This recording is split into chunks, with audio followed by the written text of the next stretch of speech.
Assalamu alaikum. Мекендеш медиа YouTube каналынын көрүүчүлөрү. Бүгүн Кадамжайдагы заманбап жаңы курулуп аткан аллея тууралуу бир аз видео кылабыз. Видеонун аягына чейин көрүңүздөр. Мына ушундай парк Кадамжайда биринчи жолу курулуп атат. Мындай парк ушул фирманын өкүлдөрүнүн айтышы боюнча Баткен областында биринчи жолу эң сапаттуу, жогорку сапаттуу жагынан биринчи жолу курулуп атат экен. Ошондуктан кадамжайлыктар комментарийге жакшы өзүңүздөрдүн ой пикириңиздерди жазып коюңуздар. Ушундай парктар, аллеялар биздин шаарыбызда, райондо көбөйө берсин. Мына көрүп атасыздар, ушундай заманбап отургучтар Бишкектен алынып келиптир. Сапат жагынан дагы жогорку жагынан. Себеби бул жер краскалары полимерный краска экен. Бул краска эме кылгандар билсе керек, бул кымбат краскалардын бири. Бул резиналар бул жака детский площадкага, балдар аянтчасына салына турган резиналар экен. Мындай балдар аянтчасы менимче Кадамжайда биринчи жолу болуп атат. Көрүп атасыздар, толук делек астыга резина төшөлөт. Мына балдар ойной турганга бүткүл шарттар түзүлөт экен. Андан сырткары коопсуздук жагы боюнча мына кечеси дагы балдарды ойнотконго сонун мүмкүнчүлүк. Бул жак искусственный забор. Анан бул жака уже резиналарды төшөй баштаптыр. Булар мындай трампле жанагы не деп коет да, эстен чыгып атат. Ушундай секиргичтерге орнотуптур. Бул жака орнотулат экен. Баскетболдун щиттерден бери мына балдар ойной турган. Кыскасы өтө сонун жакшы жаңылыктар болуп атат. Мына Кадамжайда буюрса жакында ачылышы болот экен. Мына көрүп атасыздар. Заманбап балдар ойночу аянтча. Астына жанагындай айткандай резиналар төшөлөт экен. Анан бул жерде көрүп атасыздар камера. Бул жерге туугандар мына ал жагына бирөө, бул жагына бирөө. 92 штук камера коюлат экен. Коопсуздук боюнча, коопсуздук жагынан эң жогорку деңгээлде каралыптыр. Жалпы парк боюнча 92 камера ойнотулат экен. Балдар аянтчасына, анан бул жактарга ар бир через освещенияда, мисалы үчүн бул жака мынага коюлган болсо, наркысыга, кийинкиси эмес, онун кийинкиси 2-2ден камера коюлуп, жалпысына 92 камера. Бул жакта КПП болот экен, бул жерде охрана отурат экен. Охрана отуруп, ошол кирген чыккан бүт көзөмөлдөп турат экен. Анан бул жака шлагбаум коюлат экен. Машина кирбейт экен. Машина кирбей коопсуздук жагын каралыптыр да. Анан сырткары бул жерде азыр сиздерге көрсөтөм. Чоң маркалар орнотулуп атат. Азыр сиздерге көрсөтөм, жакыныраак барып. Бул жерде азыр жерде бир акабыз, бул жер зеленый зона, газон эгилиптир. Сүйлөп бересизби? Кандай болуп атат? Курулуш жагынан. Зорбу сапат жагынан?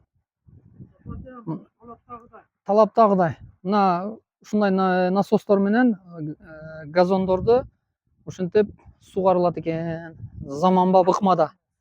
Кандай дейсиз? 30 жылда болгон эмес. Ана 30 жылда болгон эмес деп атат, бу жерде иштегендер айтып атат. Сүйлөй бериң. Кадамжайда биринчи жолу болуп атабы? Кадамжайда мен жаралгандан көргөндөн биринчи жолу. Ана биринчи жолу заман болуп атат экен. Бул акабыз өзү ушул жерде жашайт. Мындай немеси, эмоциялар кандай? Үйүңүз алдыда ушундай шарттар түзүлүп жакшыбы? Жакшыбы? Сүйүнүч мындай жагымдуу, Ана магазин. Ана туалет проблема дең,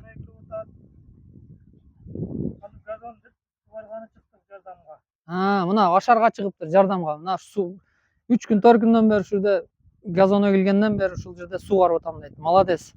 Молодец, ушундай кол кабыш кылып, жардам кылып, мынтип элдер да карап турбай кол кабыш кылып атат экен. Болду, рахмат ака комментарийиңизге. Так, бул жакты дальше көрсөтөлү. Мына азыр айткандай, мына көрдүңүздөр, бардык жерге ар бир через освещение, ар бир столбуга черезден ушундай камералар дагы сапаттуу. Hikvision компаниясыныкы экен. Абдан сапаттуу камералар, билгендер болсо керек. Комментарийге жазып коюңуздар. Бул жак брусчатка. Брусчатканы дагы сапаттуу суу коюлуптур, баягы жамгырда, карда пут тайбай турган. Анан бул жакта проходдор, асфальттар. скамейкалар орнотулуптур эс алгандарга. Анан бул жакка ден соолукту чыңдоого мындай воркаут жаштар үчүн атайын воркаут площадка коюлуптур. Көрсөтө кетейин, мына туугандар. Воркаут площадкасы. Бул жерде келип, жаштар турник ойноп, ден соолукту чыңдап, андан сырткары аялдар дагы келип, жанагы диетадагылар арыктайм деген кездерге дагы мындай площадкалар курулуптур. Көрүп атасыздар. Мына ушундай сонун заманбап шарттар түзүлүптүр. Анан бул жакта киоскалар экен. Магазин, 3 магазин болот экен. Бул жака балдарыңыздарды алып келип, ойнотуп, суу ичирип, мажына жедирип дегендей өзүңүздөр ден соолугуңуздарды чыңдаганча айланып эс алып кетсеңиздер болот. Бул жак заманбап туалет экен. Женский отдельный, мужской отдельный. Азыр курулушу кызуу болуп атыптыр. Толук бүтө элек, бирок иштерин да бир аз көрсөтө кетейин. Мына туугандар, заманбап туалеттери да көрүп атасыздар. Полный сапаттуу, сонун бүтүп атат экен. Аспаталар төрт эле экен, бир аз калыптыр. Бирок чындыгында жакшы шарттар түзүлүп атыптыр. Женский, мужской, нарагында пантус инвалидтерге отдельный. Мына ушундай туугандар. Жак түшүп кетпеш үчүн мындай перилалар орнотулуптур. Азыр мен силерге аркаларды көрсөтөйүн. Эң кызыгы мына ушул арка болуп атат. Бул жерде үйлөнө электер, бойдоктор комментарий жазыңыздар. Буюрса тоюңуздар жакында болсо, жаштар мына ушул жерде досторуңар менен ушул парк ичиде эс алып, фотосессия кылып, сүрөткө түшүп кетсеңер болот. Так. Мына акамды да бир тартайынчы, ушул акамыз көбүрөөк мээнет кылып атат. Көбүрөөк. Ана.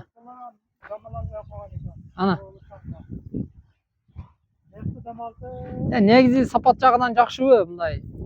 Көпчүлүгү сапатыга, чынын айтсам, көпчүлүгү сапатыга басым жасайт. Ана. Кыскасы тааныбайт бул жерди көрө электер, Мына кичине жууп көрсөтүп коюңар да, кандай бул тротуар айыл кичине азыр сүрөк болгон. Дренаждар, лотоктор коюлуптур мына. Мына мындай брусчатка болуп атат. Көпчүлүгү мындай чаң болуп көрүнбөй атат, мындай кичине. Мына көрдүңүздөрбү кандай? Сонун. Бүгүн 4-күн суу ичишиге. Буюрса газон дагы жакында чыгат экен. Оңолуп атат, Зор. Караңгы чөп басып Ичким баспай, басканга корккон дең, Мына азыр камералар коюлуп, мына ушерде жашагандар дагы, конечно, шарттар түзүлүп, сонун мүмкүнчүлүктөр түзүлүп атат экен. Ана, молодец ака. Ушундай сиздей адамдар көп болсун ака. Ушинтип кол кабышкылуу ынтымакта, биримдикте ишке ашырсак, көп иштер бүтөт. Рахмат ака. Так, мына бул жактарга газон себилген, азыр чыгы эле экен толук. Анан бул жактарга азыр аркалар. Аркалар да өтө чоң, калың, 5тик металда, калыңдыгы 5тик. Мына бул жерге гумустар бул газондорго коюлуптур. Азыр мен аркаларды көрсөтөм.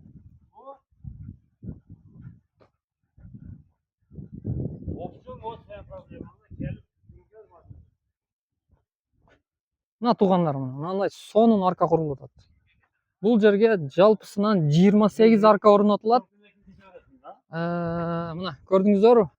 Кошумча бул жерге мынау, то есть бул дагы освещениеге окшоп, ар бир арканын үстүнө 2ден камера орнотулат экен. Интернет кабелдерин чыгарып коюптур.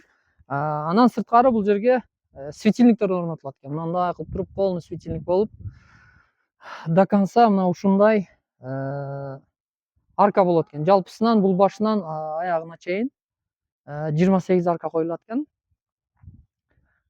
кечеси жарыктандыруу системалары менен камералар, светильниктер, кыскасы абдан сонун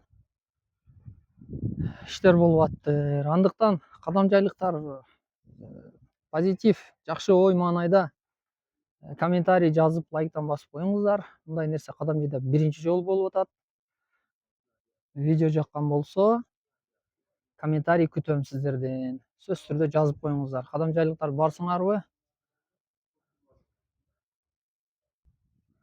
Мына ушундай туугандар. Анан өткөндө дагы бир экөөсү чыгарып бериптир.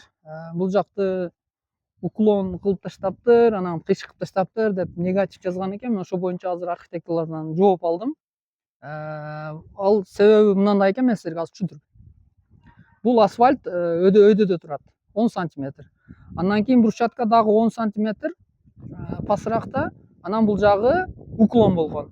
Себеби эгерде ошол асфальттын уровеньде ошо жанагы бирөөгө айткан негатив эме жазган боюнча эгерде ошондой боло турган болсо проект, ушул уровень барып туруп мына үйлөрдүн айнегине такалмак экен да. Айнеги такалгандан кийин бул жактан суу келип туруп бул үйлөргө урат экен дагы, влажность ным болуп, сырист болуп, жашоочуларга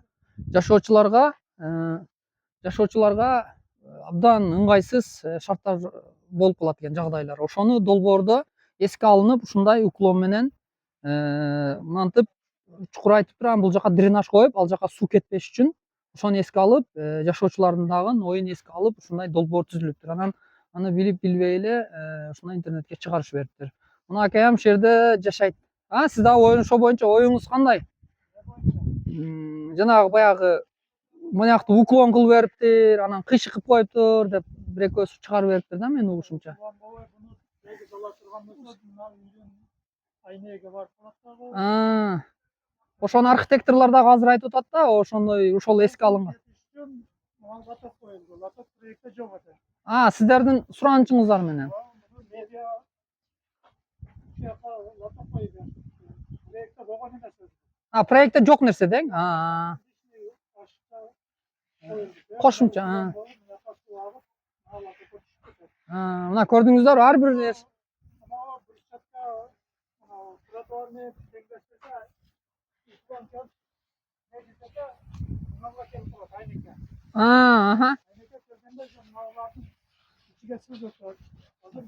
Дубалдар булардын суу латокко түшөт.